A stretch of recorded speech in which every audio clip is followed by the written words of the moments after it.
বিবাহিত কিছু নারীদের জীবনে একটা সমস্যা আছে।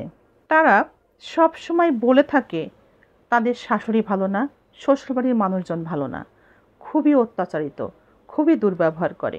একইভাবে কিছু শ্বশুর শাশুড়ি আছে বা ননদ দেবর আছে, অর্থাৎ পুরুষের ফ্যামিলির সদস্যগুলো, তারা আবার উল্টো বলে থাকে আমার বাড়ির বউ ভালো না, আমার বাড়ির বউর ব্যবহার ভালো না, খুবই খারাপ ব্যবহার, সে স্বামী ছাড়া কিচ্ছু বোঝে না। অথচ আমার ছেলে তো আমাকেই বেশি ভালোবাসে, ভাই বোন মা বাবা বলতে একেবারে সে পাগল, পাগল ছিল, এখনও আছে। কিন্তু এই বউ আসার পরে বউ সারাক্ষণ শুধু এমন ধ্যান ধারণা তার, সে স্বামীকে অর্থাৎ আমার ছেলেকে তার নিজের করে নিতে চাই। এই যে আমাদের মধ্যে এক ধরনের ভুল ধারণা আছে, কেউ বলে বউ ভালো না, আবার বউ বলে শ্বশুরবাড়ির লোকজন ভালো না, তারা ভালো ব্যবহার দেয় না, ভীষণ খারাপ ব্যবহার করে। শাশুড়ি বউয়ের মধ্যে এই যে ভুল ধারণা এবং এভাবে যে ভুল বোঝাবুঝি, এর সমাধান কি? এর সমাধান আপনি নিজে।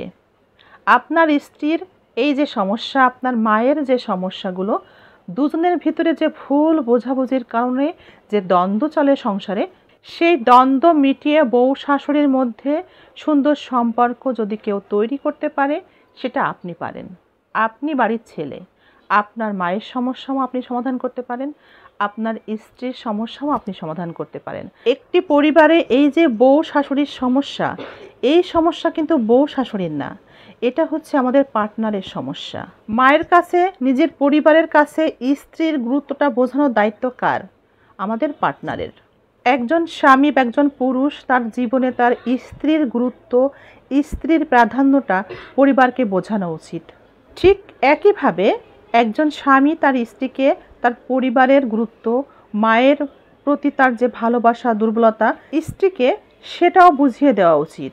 আর যখন একটা পরিবারের পুরুষটি বা আমাদের পার্টনাররা যদি পরিবারকে স্ত্রীর গুরুত্ব, স্ত্রীর প্রাধান্য বোঝাতে না পারে, ব্যর্থ হয়, তখনই সেই পরিবারে অশান্তি শুরু হয় বউ শাশুড়ির মধ্যে। যদি একটি পরিবারে 2টা 3টা 4টা যে কয়টা বউ থাকুক না কেন, সেখানে যদি একটা বউ প্রাধান্য না পায়, তার সাথে খারাপ ব্যবহার করা হয়, তাহলে বুঝে নিতে হবে সেই পরিবারের সেই পুরুষটা, মানে সেই বউয়ের স্বামীটা, তার জীবনে তার স্ত্রীর গুরুত্ব প্রাধান্য কতখানি সেটা তার পরিবারকে এখনও বোঝাতে পারেনি। একটি পরিবারের একজন পুরুষ যখন তার নিজের স্ত্রীকে গুরুত্ব দেয়, মূল্যায়ন করে, ভালোবাসে এবং সেটা পরিবারকে বোঝাতে পারে, বোঝাতে সক্ষম হয়, তখন সেই স্ত্রীও সেই পরিবারের সম্মান পায়। আপনার পরিবারের আর ভাইদের মতো আপনি যখন নিজের স্ত্রীর সম্মানকে নিজের সম্মান মনে করতে পারবেন, নিজের স্ত্রীর অপমানকে নিজের অপমান বলে ভাবতে পারবেন, তখন আপনার স্ত্রীও আপনার অন্যান্য ভাইদের স্ত্রীদের মতো সম্মান পাবে আপনার পরিবারে। আপনার ভাইয়েরা তাদের বউদের দুর্বল বিষয়গুলোকে গোপন রাখে এবং ভালো গুণগুলোকে প্রকাশ করে সম্মান পাওয়ার জন্যে, তাদের সম্মান ধরে রাখার জন্যে, পরিবারের ভালোবাসা পাওয়ার জন্যে।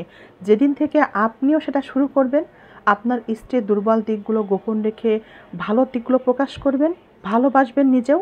স্ত্রীর দুর্বল দিকগুলোকে আপনি সম্মানের চোখে দেখবেন, গোপন করবেন এবং গুণগুলোকে প্রকাশ্যে এনে তার সম্মান করবেন, তখন দেখবেন পরিবারের সকল সদস্য আপনার দেখানো স্ত্রীর প্রতি গুরুত্ব দেখে তারাও আপনার স্ত্রীকে সম্মান দেখাতে শুরু করবে, তারাও আপনার স্ত্রীকে ভালোবাসবে এবং তারা আপনার স্ত্রীর সাথে ভালো ব্যবহার করবে, দুর্ব্যবহার আর করবে না, সম্মান দেখাবে। যেসব পরিবারে স্ত্রীরা এ ধরনের সমস্যার মধ্যে আছে, এভাবে জুলুমের মধ্য দিয়ে জীবনযাপন করে, আসলে সেই পরিবারের সদস্যদের কোনো দোষ না, সেই পরিবারের স্ত্রীরও কোনো দোষ না। এই দোষ আমাদের হাজব্যান্ডদের, আমাদের স্বামীদের।